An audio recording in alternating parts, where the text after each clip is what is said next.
Early voting totals are at some Mecklenburg County locations show the ground game to get people to the polls is in full effect, and those voting sites are seeing their highest totals yet.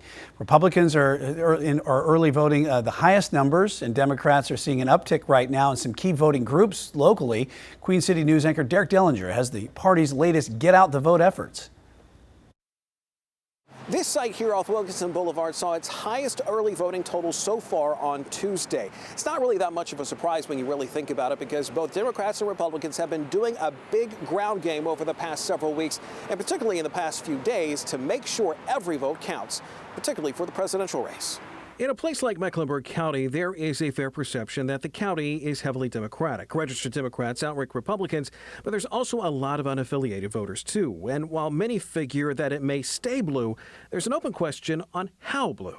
The calculus is if they can turn out more voters in this election, particularly in the big cities like Charlotte and Raleigh, that they have a chance of flipping North Carolina. Ariva Martin is a lawyer, TV personality, author, and Kamala Harris supporter. She was in Charlotte Wednesday as part of a tour of battleground states, North Carolina included. You're going to see a lot more surrogates pouring into North Carolina, to Mecklenburg County over the next couple of days. All as part of that effort. The effort so far on the ground, though, has been interesting and new. Republicans are early voting and at higher rates than in previous elections. We've been canvassing since June, and people kept telling us, oh, it's too early, it's too early, it's too early. So it wasn't too early, because what we were doing was working on the low propensity voters. Black voters along a Democratic base have trailed behind in early voting, down some 75,000 from 2020 last week. That number, though, has been cut in half. I think a lack of on-the-ground resources and infrastructure in the past elections have certainly indicated by the turnout rates that particularly North Carolina black voters just have not gotten that outreach and that connection from particularly the Democratic Party. I think that they're making the effort this year.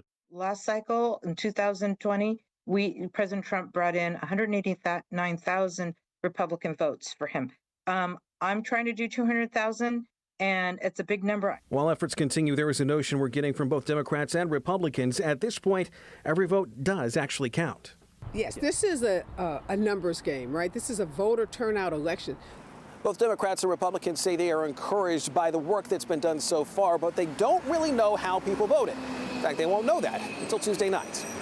In West Charlotte, Derek Dellinger, Queen City News.